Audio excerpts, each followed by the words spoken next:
नमस्कार, बहुत बहुत स्वागत है आपका। न्यूज़ 18 का डिजिटल प्लेटफॉर्म देख रहे हैं आप। आपके साथ मैं हूं विकास। आज हम एक महत्वपूर्ण चर्चा करने वाले हैं और जिनके साथ चर्चा करने वाले हैं वो भारतीय राजनीति के उन नेताओं में शामिल हैं जो हमेशा 12 महीने चर्चाओं में रहते हैं, या यूँ कहें कि विवादों में रहते हैं। विवादों और चर्चाओं से उनका बड़ा नाता है।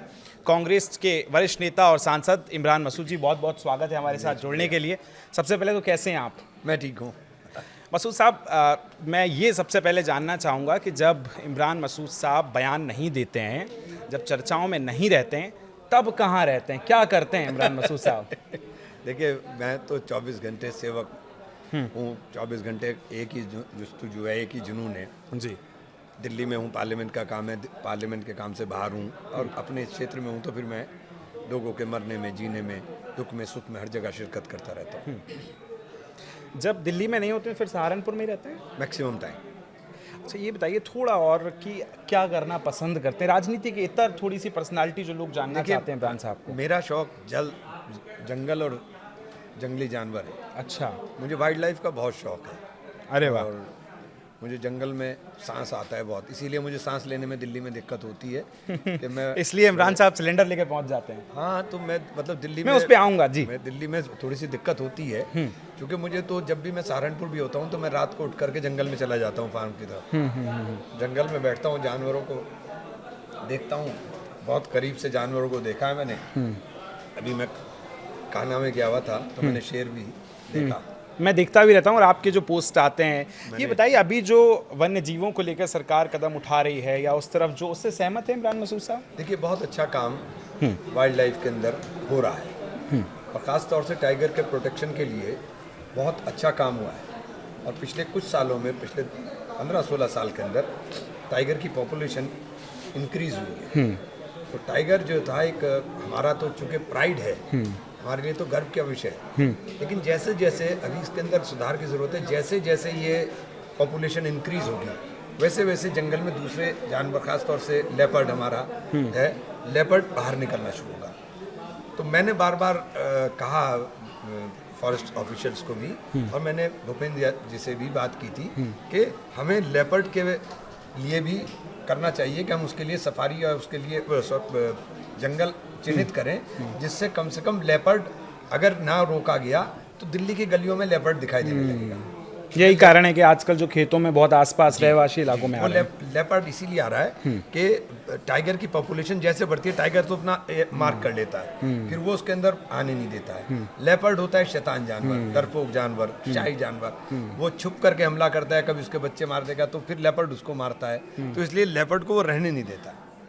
अच्छा, ये बताइए मसूद साहब कि आप जंगलों की बात कर रहे हैं, फॉरेस्ट की बात कर रहे हैं, वहाँ बड़ी हवा साफ़ होती है।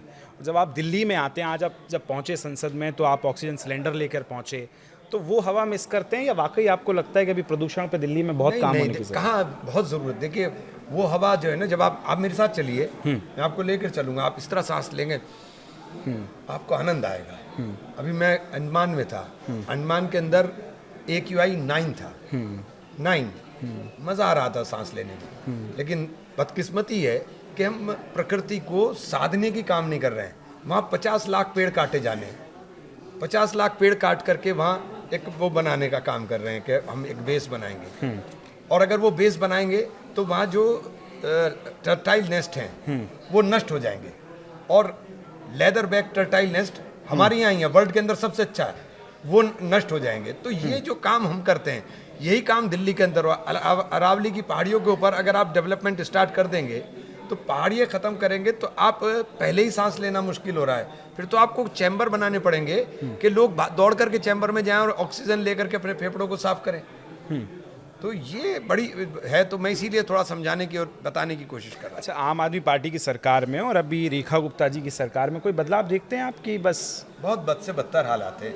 क्या हालात बेहती है? देखिए, AQI लेवल हाई जा रहा है ना। अभी एक जज साहब की टिप्पणी में पढ़ रहा था, उन्होंने कहा आप लोग दोष देते हो कि सिर्फ पराली जिम्मेदार है, पराली जिम्मेदार है, किसान के ऊपर लगाते हो। जब कोरोना लगा था तब तो पराली जल गई थी, लेकिन आसमान साफ था, AQI मेंटेन था। तो ये क्या कारण है, कहाँ से निकल कर आ रहा है? औद्योगिक इकाइयों का प्रदूषण है, गाड़ियों का प्रदूषण है, तो ये इनको चेक करना चाहिए। और इससे लड़ने के लिए प्राकृतिक तरीका है कि हम प्लांटेशन करें, हम प्लांट्स को काट देते हैं। ठीक है, चलिए अब आगे बढ़ते हैं। मसूद साहब, एक बात बहुत मैं जानना चाहता हूँ कि जिस समय आपने राजनीति की शुरुआत की, शुरुआती दिनों में हम देखते हैं कि आपके बयान बड़े वायरल हुआ करते थे, बड़े मुखर आवाज़ में आप बात करते थे, हर मुद्दे पर बोलते थे। वो लोग जो इमरान मसूद साहब बनना चाहते हैं, आपकी तरह राजनीति में आना चाहते हैं, उनके लिए क्या सलाह रहेगी आपकी? देखिए, सबसे पहले ही अपना दिमाग बिल्कुल साफ रखिए। जब आप किसी राजनीतिक फील्ड के अंदर हैं, फिर आपको आपके मन में किसी भी तरह के द्वेष नहीं होना चाहिए, किसी जाति के, किसी धर्म के, किसी व्यक्ति के बारे में कभी द्वेष नहीं होना चाहिए, और निरंतरता होनी चाहिए। आप सफलता जरूर पा जाएंगे। कहते हैं ना, कभी लड़ने वाले की कभी हार नहीं होती, जब आप लड़ते रहेंगे जीत जाएंगे। चलिए अब राजनीति पे आते हैं। आज की बात, आप सदन पहुंचे, ऑक्सीजन लेकर पहुंचे, लेकिन आज एक बयान राजनाथ सिंह जी का बड़ा वायरल है और रक्षा मंत्री ने कहा कि नेहरू जी चाहते थे कि सरकारी फंड से बावरी बने। वो तो सरदार पटेल ने चाहा कि उसके बाद जिस तरह की चीज़ें हुई। इस बयान को मसूद साहब कैसे देख रहे हैं? देखिए, मुझे नहीं पता ये इतना हल्का बयान राजनाथ सिंह जी ने कैसे दिया। प्रधानमंत्री थे पंडित जवाहरलाल नेहरू, उनके द्वारा कही हुई, उनके द्वारा आदेशित की हुई हर चिट्ठी, हर चीज दस्तावेज है। तो दस्तावेज वो तो है नहीं। हाँ, दस्तावेज एक है, जिस दस्तावेज में 1948 में सरदार पटेल ने आरएसएस को बैन किया था और इनके क्रियाकलापों को लिख करके बैन किया था। पंडित जवाहरलाल नेहरू का व्यक्तित्व बड़ा विराट था, वो सबको साथ लेकर चलने वाले काम करते थे। अगर सरदार पटेल जी रहते तो ये विचारधारा खत्म हो गई होती, ये पनपते ही ना। लेकिन पंडित जी चाहते थे कि सबको हम साथ लेके चलें। पंडित जी ने श्यामा प्रसाद मुखर्जी जी को अपनी कैबिनेट के अंदर मिनिस्टर बनाया, विपरीत विचारधारा के बावजूद बनाया। पंडित जवाहरलाल नेहरू ने इनके ऊपर से बैन हटाया, इनको कहा कि आप मुख्य धारा के अंदर आओ, मुख्य धारा में आकर काम करो। और ये आज पंडित जवाहरलाल नेहरू को बुरा कहते हैं, जिन्होंने वैज्ञानिक सोच के साथ देश के लिए एक रोडमैप तैयार किया। इन्होंने 1950 के अंदर IITs की, IIM की और एटॉमिक सेंटर्स की, इनकी बुनियाद रखने का काम कर दिया, एम्स बनाने का काम कर दिया। नहरें, ये भी कह रहे हैं ना कि सरदार पटेल अगर नहीं होते, एक मिनट, मैं नहरें बनाने का काम कर दिया। उस ब्लूप्रिंट के ऊपर काम हुआ, तब जाकर आप यहाँ खड़े हुए। और सरदार पटेल अगर होते, सरदार पटेल होते तो ये कभी ना पैदा होते। ये जो पैदा हुए ना देश के अंदर नफरती चिंटू, ये कभी होता ही ना। सरदार पटेल ने तो उनको रगड़ दिया था। पर वो तो ये कहते हैं कि ताले भी तो उन्होंने ही खुलवाए। किसके? बीजेपी ये कहती है कि नेहरू जी तो ये चाह रहे थे कि आज जिस तरह से उन्होंने कोट किया कि ढांचा जो है वो सरकारी ढांचे के बाद जो मस्जिद बने वो सरकारी फंड से बने, यानी मंदिर बनाने की मंशा ढांचे के बाद नहीं, ढांचा वहां तो था। क्या बनाना चाह रहे थे वहां तो था भाई। हाँ, वहां तो था। वो मंदिर बनाना चाह रहे हैं, वो तो ये कह रहे हैं कि हमने बनवाया, ताले हमने खुलवाए। नहीं नहीं, वो तो वहां था। इन्होंने ये इनका कौन सा पुरखा है बताओ मुझे। इन्होंने वंदे मातरम बोल रहे हैं, शोर मचा रहे हैं। 1925 में आरएसएस की स्थापना हुई। 1947 तक आरएसएस का एक आदमी, एक भी सिंगल आदमी आरएसएस का या कहीं आरएसएस के किसी लिटरेचर में 47 तक वंदे मातरम का जिक्र हो, चूंकि उस वक्त वंदे मातरम गाने पर लाठी पड़ती थी, पुलिस लाठियां मारती थी, तो जब नहीं गाई इन्होंने वंदे मातरम, क्योंकि अंग्रेजों की गुलामी करनी थी। तो वंदे मातरम से इमरान साहब को भी दिक्कत है क्या कि नहीं है? देखिए, वंदे मातरम से दिक्कत, मुझे किसी तरह की दिक्कत नहीं है, मैं गाऊंगा नहीं, क्योंकि उनके उन शब्दों के ऊपर वह है। मेरा संविधान मुझे अधिकार देता है कि मैं अपने धर्म गाऊं। मेरे धर्म के अंदर बिल्कुल से है कि अल्लाह के अलावा कोई माबूद नहीं। हम अल्लाह के अलावा किसी को नहीं कह सकते, तो अल्लाह है, तो इसलिए वो शब्द का है, फिर इसके अलावा कुछ नहीं। आप गाइए, आपको कोई दिक्कत नहीं है। ठीक है, आपने अल्लाह की जो बात की, आपके जो उसूल पे बात चलने की, मुझे अचानक याद आया भोपाल का वो कार्यक्रम जब मौलाना मदनी ने कहा कि जब जब जुल्म बढ़ेगा तब तब जिहाद होगा। उन्होंने तो ये भी कहा कि सुप्रीम कोर्ट को सुप्रीम कहना भी गलत अब के समय में है। तो क्या इमरान मसूद साहब मौलाना मदनी जी के बयान का समर्थन करते हैं? कैसे देखते हैं आप जिहाद पे, जो उन्होंने कहा कि जुल्म होगा तो जिहाद होगा? देखिए, जिहाद जो है वो बड़ा प्यारा लफ्ज है। उसको खलनायक, उस नायक वाले शब्द को खलनायक बना क्या है, जरा बता दीजिए अजदर। जिहाद का मतलब है कि जिहाद मुल्क के लिए होता है। जिहाद किसी के खिलाफ नहीं होता है, मुल्क के खिलाफ नहीं होता है। जिहाद मुल्क के लिए होता है, देश के लिए होता है। जिहाद के मतलब तो समझिए, जब जो आप जानते ही नहीं जिहाद को, आपने जिहाद में लव जिहाद, लैंड जिहाद, फलाना जिहाद, आपने क्या क्या जिहाद बना दिए। ये कोई जिहाद नहीं है। जिहाद तो मुल्क के लिए होता है। मुल्क के अंदर होने वाली परेशानियों के लिए होता है। पर उन्होंने जो उदाहरण दिए कि राम मंदिर, या उन्होंने जो कहा कि साल भर इतने सारे जो आक्रमण हो रहे हैं, पत्थरबाजी हो रही, तमाम का उनको उन्होंने एक पैराग्राफ बनाते हुए लास्ट में कहा कि जुल्म बढ़ेगा तो जिहाद होगा। तो क्या जिहाद आक्रामकता की भी अनुमति देता है? नहीं, जो पत्थरबाजी हो रही है, जो हिंसा हो रही है। देखिए, पिट कौन रहा है ये भाई? पिट कौन रहा है? आप हमारे पिटने के ऊपर सवाल नहीं उठता। मारा तो हम ही जा रहा है सबसे ज्यादा, हर तरह से मारा जा रहा है। आज देश के अंदर हालात ये हो गए कि हम क्या मुसलमान होना गाली हो गया हमारे लिए? बिल्कुल नहीं। आप मुझे बताइए, कभी कोई जिम्मेदार व्यक्ति बयान देता है बटोगे तो कटोगे? अरे भाई क्या है ये बटोगे तो? किसको बांट रहे हो और किसको काट रहे हो? किसको बांट रहे हो और किसको काट रहे हो? क्या देश के अंदर नफरत बो रहे हो? ये नफरत काटनी मुश्किल हो जाएगी। नफरत के अंदर आप तरक्की नहीं ढूंढ सकते। नफरत का रास्ता कभी तरक्की नहीं लाएगा। देखिए मसूद साहब, आप जो कह रहे हैं बिल्कुल मैं समझ रहा हूँ, लेकिन मदनी जी ने ये कहा कि जो जो अभी तक हिंसाएं हो रही हैं, चाहे वो शोभा यात्रा हो, चाहे कावड़ यात्रा हो, जुल्म बढ़ेगा तो जिहाद होगा। जिहाद क्या वो पत्थर के रूप में जो बरसाया उसमें होगा? क्या आप उनको जिहाद तो मुल्क को बचाने के लिए होता है। फिर तो जिहाद हमास भी कर रहा होगा आपके हिसाब से? जिहाद तो हमास भी कर रहा होगा फिर तो? हमास के आतंकवादी के संगठन आप बता रहे हैं, गवर्नमेंट ऑफ इंडिया से कहलवाइए ना कि हमास आतंकवादी संगठन। वो तो है ना सर प्रूफ, कई देश तो उसको आतंकवादी संगठन। अरे हिंदुस्तान की बात करिए आप, हिंदुस्तान ने डिक्लेयर किया क्या? बताओ। तो आप हमास के साथ खड़े? मुझे नहीं, मैं बताइए ना, आप हिंदुस्तान ने हमास को कि आप फिलिस्तीन के साथ नहीं खड़े क्या? क्या देश हमारा फिलिस्तीन के साथ नहीं है क्या? हम फिलिस्तीन के साथ हैं। और मैं नहीं कह रहा हूं, government of India United nation के अंदर अभी कहकर आई कि हम फिलिस्तीन के साथ हैं।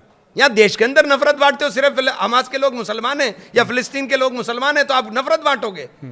अच्छा, फिर मदनी साहब कहते हैं कि सुप्रीम कोर्ट को सुप्रीम कहना भी गलत है। अब इस बयान पे नहीं, सुप्रीम कोर्ट के साथ ऊपर मैं किसी भी तरह की टिप्पणी को अनुचित मानता हूं। इस बयान से आप सहमत नहीं है मदनी साहब? सुप्रीम कोर्ट सुप्रीम है। सुप्रीम कोर्ट सुप्रीम है। अगर अच्छा, जो मंदिर का फैसला आया, सुप्रीम कोर्ट ने जो फैसला दिया, उससे तो आप सहमत हैं? सर माथे नहीं लगाया क्या? हाँ, फिर अच्छा एक बात बताइए, सर माथे लगाया ना उस एक बात यही मैं जानना चाहता हूं। मदनी साहब से जब बाइट ली जाती है बंद कमरे में, तो वो कहते हैं कि हम सुप्रीम कोर्ट का स्वागत करते हैं, लेकिन जमीयत उलेमा में 2 लाख की भीड़ को वो संबोधित करते हैं तो कहते हैं जिहाद तो होगा, सुप्रीम तो सुप्रीम कहलाने लायक नहीं है। फिर ये 2 भाषा में अंतर क्यों है? मैंने आपको बताया ना, जिहाद जहां तक सवाल है, जिहाद मुल्क के लिए होता है। बार बार कह रहा हूं कि जिहाद मुल्क के लिए होता है, लेकिन उस जिहाद में आक्रामकता नहीं होनी चाहिए। आप ये भी कह रहे हैं हिंसा नहीं होनी चाहिए? जिहाद में तो देखिए खाना पीना सब हराम हो जाता है। जिहाद का मतलब बहुत है। जिहाद तो अपने मुल्क को बचाने के लिए होता है। जिहाद तो बहुत बड़ा वो है। जिहाद तो लेकिन मसूद साहब, आपको ये क्लियर करना पड़ेगा ना कि जो अभी आतंकवादी या लाल किले की घटना होती है, उसके बाद अगर पाकिस्तान कहता है कि जिहाद होगा, तो आपको ये बताना पाकिस्तान की जिहाद में अंतर है? नहीं, पाकिस्तान का जिहाद का हमसे कोई लेना देना नहीं। जिहाद मुल्क के लिए होता है। हाँ, हमें जिहाद करना पड़ा पाकिस्तान को मारने के लिए, तो वो है जिहाद। वो है जिहाद कि हमें पाकिस्तान को मारने के लिए जिहाद करना है। दुश्मन है हमारा, वो है जिहाद। ऐसे जिहाद मुल्क के लिए होता है। अच्छा, ऐसे लोग अगर कहें जो लाल किले के सामने खुद को लेकर जिनकी मौत हो गई, जिनको आतंकवादी बता दिया, और वो कहें कि हम जिहाद कर रहे हैं, अरे कोई आदमी ये कहना ये आतंकवादी सारे के सारे उनको भटके हुआ युवा तो नहीं कहेंगे ना? प्रधानमंत्री कहे मिसगाइडेड यूथ, तो आप कहेंगे कि हाँ प्रधानमंत्री जी ताली बजाओ आप। हाँ, मैंने भटके हुए नौजवान कह दिया तो आपने कहा इमरान मसूद हिंदी में बोल रहा है, इसको गाली दो। अरे प्रधानमंत्री ने क्या बोला कश्मीर के अंदर? यही बोला मिसगाइडेड यूथ। अगर वो गाइडेड सही होते, अगर वो भटके हुए ना होते, उनको इस्लाम का पता होता, उनको कुरान का पता होता, उनको खुदकुशी करने का पता होता कि खुदकुशी करने वाले आदमी को जन्नत नहीं जहन्नुम मिलता है, उन्हें कातिल का पता होता कि कत्ल करने वाले आदमी के लिए जहन्नुम का रास्ता खुलता है, तो वो ये काम करते क्या? ये काम नहीं करते। लेकिन एजेंडा नहीं है, तो एजेंडा नहीं है तो आप बीजेपी के लोगों ने इसको चला दिया। अरे अपने प्रधानमंत्री जी से, अपने नेता से पूछो ना, उन्होंने मिसगाइडेड यूथ कहा था। उन्होंने तो आतंकवादी भी कहा है। मैं आतंकवादी कह रहा हूं, आतंकवादी का बाप कह रहा हूं, बताइए आप क्या कहेंगे?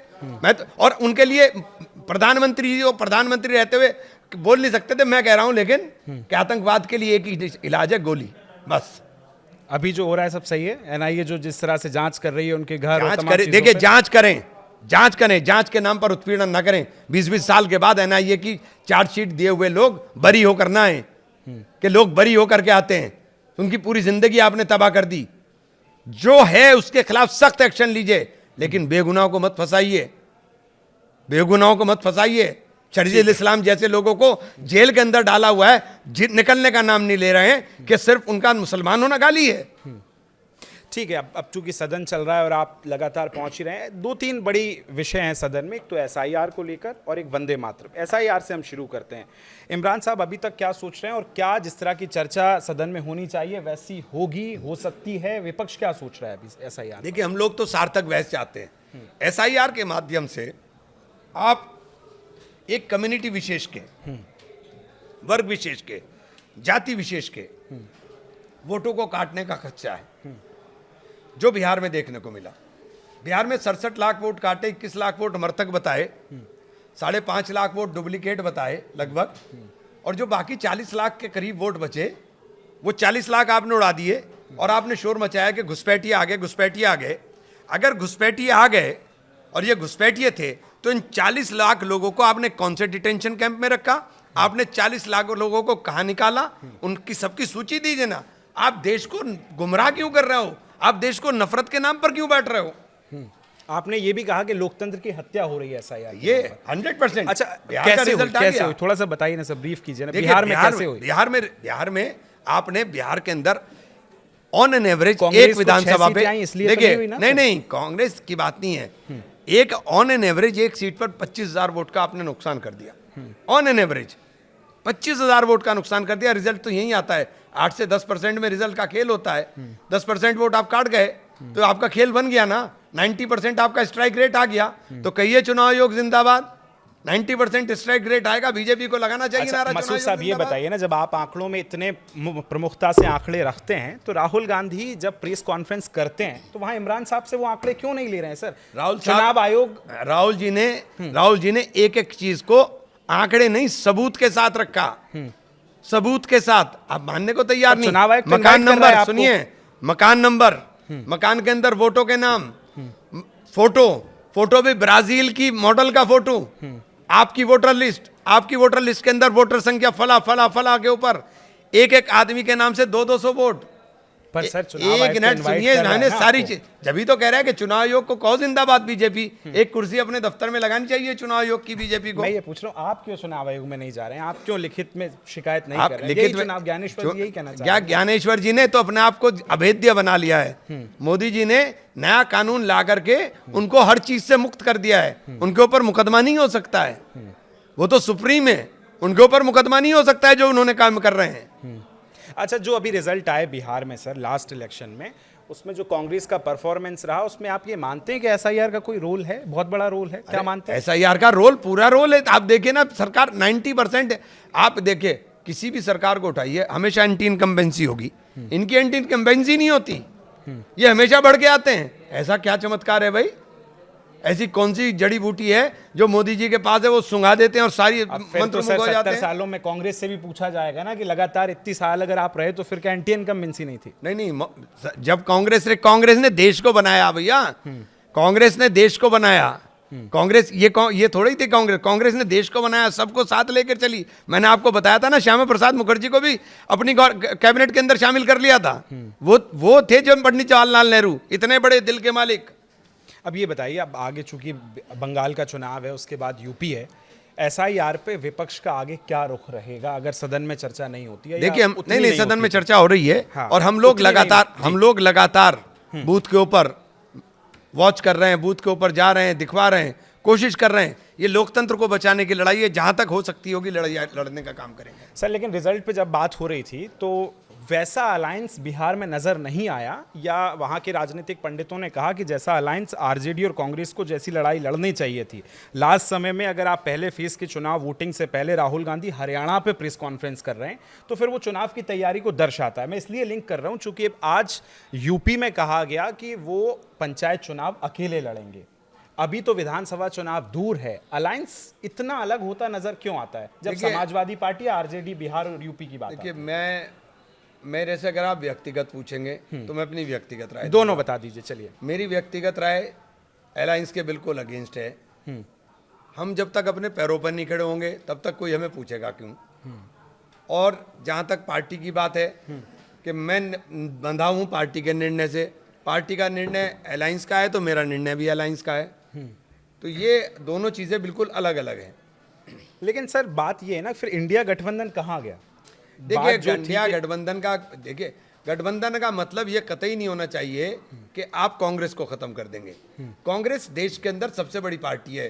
राहुल गांधी देश के अंदर सबसे बड़ा चेहरा है जो इस विचारधारा के खिलाफ मजबूती के साथ लड़ने का काम कर रहे हैं। अगर आप 6 सीटों पे हैं तो एक कैसे सुनिए बड़ी ना। पार्टी रही फिर? देखिए एक मिनट सुनिए, 6 सीटों का मतलब नहीं होता, यही तो दिक्कत है कि डर राहुल गांधी से लगता है।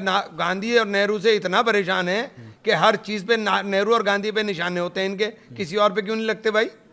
तो इनसे ही डर है ना। तो ये सबसे बड़ा चेहरा है, ये सबसे बड़ा चेहरा है, यही लड़ाई लड़ सकते हैं, इन्हीं के नेतृत्व में चला जाएगा। लेकिन कुछ लोग चाहते हैं कि इनको ही दबा दो सबसे पहले। तो बंगाल और यूपी के लिए तैयार एकदम कांग्रेस? हाँ, हम लोग अकेले जा रहे हैं हम आप लोग यूपी जा में? रहे हैं। नहीं, ये तो फैसला पार्टी का होगा। अविनाश जी कह रहे हैं आपके प्रभारी हैं। नहीं, अभी चुनाव में, पंचायत चुनाव में तो उन्होंने ऐलान कर दिया हम जा रहे हैं अकेले। आगे अभी फिक्स नहीं है। हाँ, विधानसभा में भी कोशिश तो हम करेंगे। मसूद साहब लेकिन चाहते हैं कि सिंगल लड़े। हाँ, मैं तो बिल्कुल चाहता हूँ, मैं बिल्कुल है।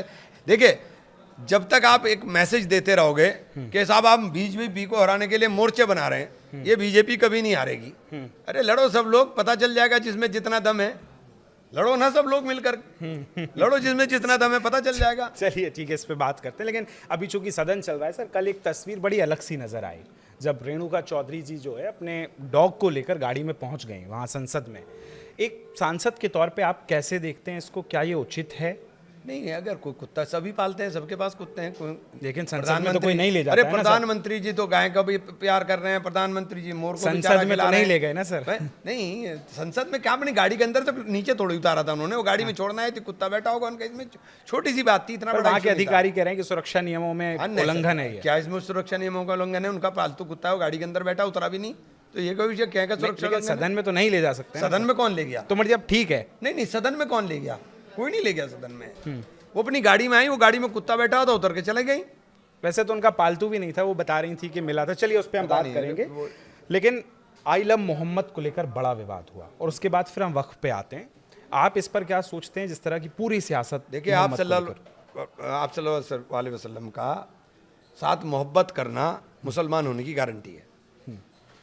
मैं मुसलमान हूँ तो मुझे आप सल्लल्लाहु अलैहि वसल्लम से मोहब्बत है, और मैं मोहब्बत नहीं है तो मैं फिर मुसलमान भी नहीं हूँ। तो उसमें आई लव लिख करके पोस्टर लेकर के खड़े हो जाओ, ये अनुचित है। और किसी के परेशानी क्या है, किसी दूसरे को परेशानी क्या है, इससे मुझे बताइए। मैं मुसलमान हूँ, ये मेरा मसला है, आपको क्या परेशानी, आपको क्या एतराज़ है? लेकिन मैं अगर आपको दिखा करके हिलाऊं तो ये मेरा क्या मतलब है? ये तो मैं आप सल्लल्लाहु अलैहि वसल्लम की बेहुरमती करा रहा हूँ कि आपका पोस्टर फट रहा है, कि पैरों में जा रहा है, ये तो बेहुरमती करा रहा हूँ। मैंने तो पहले दिन सबसे पहले खड़े होकर के इसका विरोध किया था, सबसे पहले दिन विरोध किया था। लेकिन मसूद साहब, मैं ये इन तमाम चीज़ों के इर्द गिर्द बीच में ये पूछना चाहता हूँ कि अभी जब हम ये बातचीत कर रहे हैं तब आप इस देश में मुसलमानों की स्थिति क्या देखते हैं? क्या वो सुरक्षित हैं? क्या वो जितना उनको रोजगार करना चाहिए, क्या स्थिति है मुसलमानों की? देखिए मुसलमान बेचारा, जहाँ तक सुरक्षित की बात करते हैं तो मुसलमान देश के अंदर इतनी भारी तादाद में और जाएंगे कहाँ? कोई लेने वाला नहीं है इन्हें। ये जो नफरत फैलाने वाले लोग हैं, इनसे भी कह रहा हूँ कि 25 करोड़ लोग हैं यहाँ, इनको कोई नहीं लेने वाला है। दुनिया में दूसरे नंबर की आबादी मुसलमान यहाँ पर रहती है, और अल्हम्दुलिल्लाह मैं इस बात को फ़ख्र के साथ कहता हूँ कि हम बहुत खुश हैं, हम बहुत मजबूत हैं। लेकिन जहाँ तक फिर बात करेंगे, जो नफरत फैलाने वाले लोग हैं, जो सड़क पर चलने वालों को मारते हैं, उनकी शक्लें देख देख करके, ट्रेन में बैठ करके आप ट्रेन के अंदर बोल दोगे आतंकवादी बैठे हुए, झगड़ा सीट के ऊपर है, अगर सामने मुसलमान बैठा है तो आप उसे आतंकवादी बता दोगे। तो शासन प्रशासन को चाहिए सख्त कार्रवाई करे। आप क्यों नफरत बांट करके जहर बो रहे हो? और इतने बड़ी आबादी को अगर आप मुख्य धारा से अलग कर दोगे तो देश में क्या हाल होगा? नहीं, अलग करने की कोई बात, मैं पूछ रहा हूँ विकास की मुख्य धारा में मुसलमान को भी जहाँ खड़ा होना चाहिए वो वहाँ है? कहाँ है? कहाँ है? सच्चर कमीशन की रिपोर्ट बता रही है नहीं है, नहीं है। सच्चर कमीशन की रिपोर्ट ने बताया, इस सरकार जब से आई है इसने हमारे सारे संस्थानों को पैसा देना बंद कर दिया। अलीगढ़ मुस्लिम यूनिवर्सिटी जो दुनिया की मानी हुई यूनिवर्सिटी थी, उसके अंदर हालत खराब है। ये लोग धर्म की बुनियाद के ऊपर नफरत बो रहे हैं।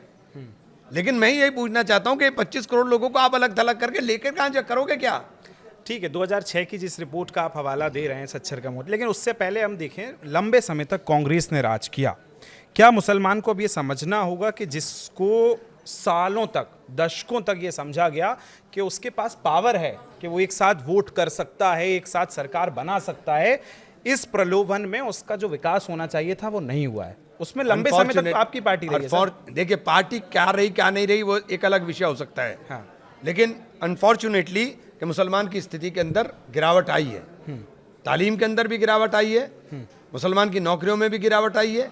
ये सच्चर कमीशन की रिपोर्ट बोलती है, ये मैं नहीं बोल रहा हूँ। और ये रिपोर्ट सच्चर कमीशन की कांग्रेस ने ही कराई थी। कांग्रेस ने मुसलमान के इख्तियारी हालात देख करके ही कराई थी कि मुसलमान के हालात खराब हो गए। वक्त बिल लेकर, वक्त कानून लेकर के आए थे 2013 में, जिस कानून को इन्होंने तहस नहस कर दिया। अब ये नया कानून नाफिज कर रहे हैं। 25% प्रॉपर्टी अभी तक, 30% प्रॉपर्टी अभी तक रजिस्टर्ड नहीं हो पाई हैं, साइट खुलती नहीं, और ये टाइम बढ़ाने को तैयार नहीं है। आपके पास सिस्टम नहीं है और फिर आप टाइम बाउंड कर दिया आपने। अब लड़ते रहिए आप मुकदमों में। आप ये कह रहे हैं कि मुसलमानों की लगातार स्थितियां बेहतर नहीं रही हैं, तो फिर मुसलमान इतना सक्षम कैसे है कि इतनी ज्यादा मात्रा में वक्फ को प्रॉपर्टी दान कर रहा है? अगर दान कर रहा है तो सक्षम तो है ना सर। आपको यही नहीं पता ना। दिक्कत क्या है कि आप नैरेटिव नया फैलाया जाता है। ये मैं सिर्फ बयानों के मैं तो आपको तथ्यात्मक बात हूं जी। हिंदुस्तान के अंदर जो वक्फ की प्रॉपर्टी है वो 90% प्रॉपर्टी 1906 से पहले की है। 90% प्रॉपर्टी। आपको पता है उससे पहले कौन लोग थे, किन लोगों के पास थी वो प्रॉपर्टी? नवाबों के पास, राजाओं के पास, उन्होंने दान दी हुई है। जो नवाब घराने थे, जो जमींदार घराने थे, ये उनकी दान दी हुई प्रॉपर्टी हैं। लेकिन अभी वक्फ को लेकर 90% प्रॉपर्टी मंशा को कैसे देखते हैं? सरकार की मंशा 100% खराब है। 123 प्रॉपर्टी जिनको कहते थे, बार बार हाउस में इन्होंने बोला हम नहीं छेड़ेंगे, कोई मंदिर मस्जिद को नहीं छेड़ेंगे, कब्रिस्तान को नहीं छेड़ेंगे, ईदगाह को नहीं छेड़ेंगे। 123 प्रॉपर्टी दिल्ली की, जिसको ये बता रहे हैं 123 प्रॉपर्टी यही तो है। आप असल में सरकार के साथ दिक्कत क्या है कि ये लोग इतना गलत बोलते हैं और इतना झूठा नैरेटिव बनाने की कोशिश करते हैं। सिर्फ इनका एजेंडा है, इसके अलावा कुछ नहीं है।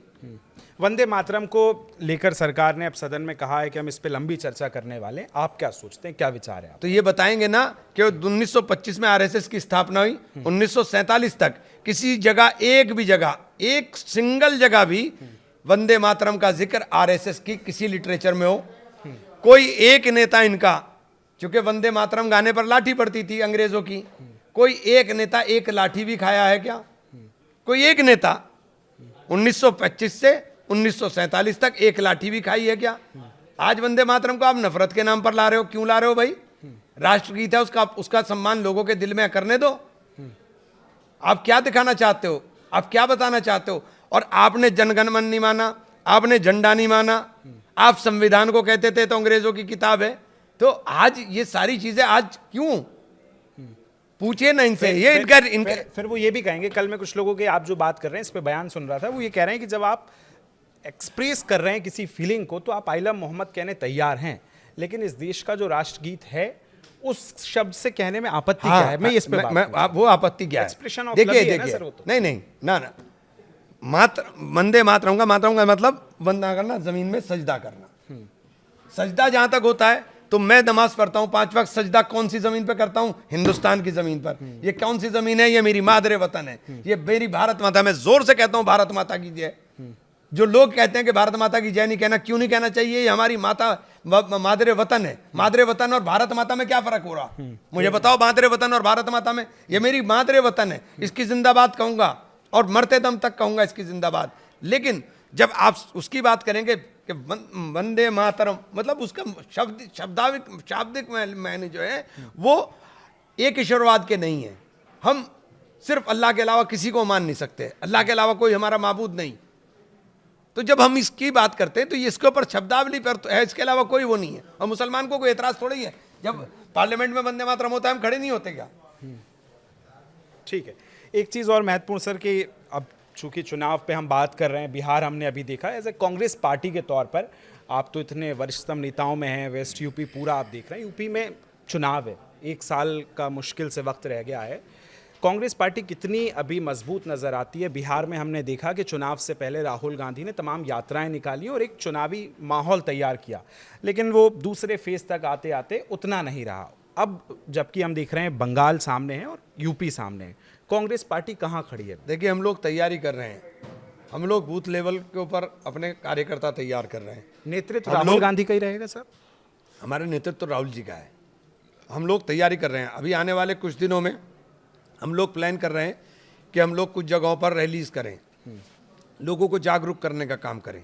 चूँकि एक मैसेज बिल्कुल क्लियर है कि राहुल जी मजबूती के साथ विपक्ष की आवाज़ बन रहे हैं। अब उनकी आवाज़ के अंदर ईवीएम से दम नहीं पड़ रहा, वो एक अलग विषय है, क्योंकि ईवीएम जिंदाबाद हो रही है, तो वो एक अलग विषय हो सकता है। तो लेकिन हम कोशिश कर रहे हैं, लड़ाई लड़ रहे हैं, करेंगे जितना भी कर सकते हैं। मसूद साहब को इस देश की न्यायिक और चुनावी प्रक्रिया पे भरोसा नहीं है? नहीं, कहाँ है? हालात खराब हैं, कहाँ है बताइए? कैसे हालात खराब हैं, देखिए ना, 90% से ऊपर स्ट्राइक रेट हो रहा है, तो क्या यकीन करें बताइए? अच्छा मसूद साहब, चूंकि हम चर्चा कर रहे हैं, ये मैंने बयान सुना, आपकी ही सहयोगी सांसद हैं और संसद में आपके साथ बैठती हैं जया बच्चन जी। उन्होंने जो अभी शादी को लेकर एक बयान दिया, सियासत से इतर हो सकता है, लेकिन मैं आपका पर्सनल पॉइंट ऑफ व्यू जानना चाहता हूँ। उन्होंने कहा कि जो शादी का पूरा इंस्टीट्यूशन है वो उसको फेल मानती हैं। उन्होंने कहा कि मैं तो अपनी नातिन से भी नहीं कहूँगी कि वो शादी करें।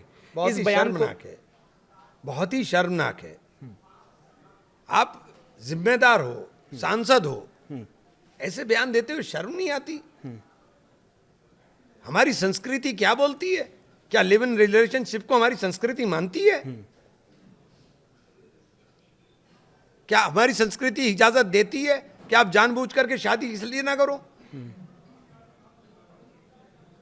बहुत ही शर्मनाक है, गलत रास्ता नहीं बताना चाहिए। हमारे यहाँ क्या व्यभिचार को बढ़ावा मिलेगा? लिव इन रिलेशनशिप को मान्यता है क्या हमारे यहाँ? कोई मानने को तैयार है इस समाज के अंदर? अच्छा एक बात बताइए मसूद साहब, चलते चलते अब चूंकि आखिरी मेरा सवाल ये है कि आप जो अपनी बात रखते हैं बड़ी प्रमुखता के साथ रखते हैं, लेकिन विवादों से इतना नाता क्यों है? क्या आप ऐसी बात कह देते हैं या एक्सपेक्टेशन हो जाती है कि कहीं नहीं मिलेगा तो इमरान मसूद साहब तो बोलेंगे? नहीं, मैं तो ठीक बोलता हूँ, मैंने कभी विवाद क्या बोला? मैं तो सही बोल देता हूँ, बस एक याद साफ सुथरा बोलता हूँ। गलत क्या बोला मुझे बताइए? कोई गलत बोला होगा माफ़ी मांग लूँगा मैं। चलिए, लेकिन एक चलते चलते चूंकि हमने आपकी निजी चीज़ों से शुरुआत की थी, फिटनेस को लेकर अगर कोई मंत्र मसूद साहब, देखिए चर्चा लंबी राजनीतिक हो सकती है, बड़े फिट हैं आप जी, जरा आज बताइए। हमने अभी पिछले कुछ दिनों में रिपोर्ट्स देखी कि भारत में तेज़ी से मोटापा बढ़ रहा है और उसके बाद बीमारियां बढ़ रही हैं, उसको लेकर क्या आपकी? देखिए, कंट्रोल करना चाहिए, डाइट कंट्रोल रहनी चाहिए। मैं कोशिश करता हूँ मेरी डाइट कंट्रोल रहे। मैं का रास्ता आपको बता दीजिए ताज्जुब होगा, मैं शाकाहारी आदमी हूँ। अच्छा, मैंने अंडा भी अभी शुरू किया है, वो भी ऐसे खाता हूँ कि बस मैं आँख नाक बंद करके खाना पड़ता है, क्योंकि मेरी प्रोटीन की कमी हो रही है। प्रोटीन जितना मुझे मिलना चाहिए उतना मिल नहीं पा रहा है। तो अंडा भी अभी वाइट मैंने खाना शुरू किया है, एक वाइट। और वो बस ऐसे खाया जाता है, अगर खाते हुए देख लेंगे आप कहें लगे खा क्यों रहे हो, तो बस जब दवाई की तरह। फिटनेस में रूटीन क्या रहता है? एक्सरसाइज तो करते हैं, वॉकिंग? नहीं, मैं वॉक करता हूँ, बस सुबह उठता हूँ, वॉक करता हूँ, सादा खाना खाता हूँ, बस इस सादा कुछ नहीं। तो आप सुन रहे थे इमरान मसूद साहब को। राजनीतिक चर्चाएं बहुत हो सकती हैं इस देश के तमाम उन मुद्दों पे, आप सुनते ही इमरान मसूद साहब को, लेकिन आज फिटनेस का एक मंत्र भी दिया है और ये मसूद साहब से चीज़ जो है वो तमाम उन राजनीतिक नए युवा चेहरों को सीखनी चाहिए। वसीम बरेलवी साहब का एक शेर है, कौन सी बात कब कहाँ कैसे कही जाती है, ये सलीका हो तो हर बात सुनी जाती है। बस इसी पर अगर आप आगे बढ़ेंगे तो तमाम चीज़ों का हल मिलेगा। बहुत बहुत शुक्रिया मसूद साहब हमारे साथ जुड़ने के लिए। फिलहाल इस बातचीत में इतना ही। बने रहिए न्यूज़ 18 के साथ। नमस्कार।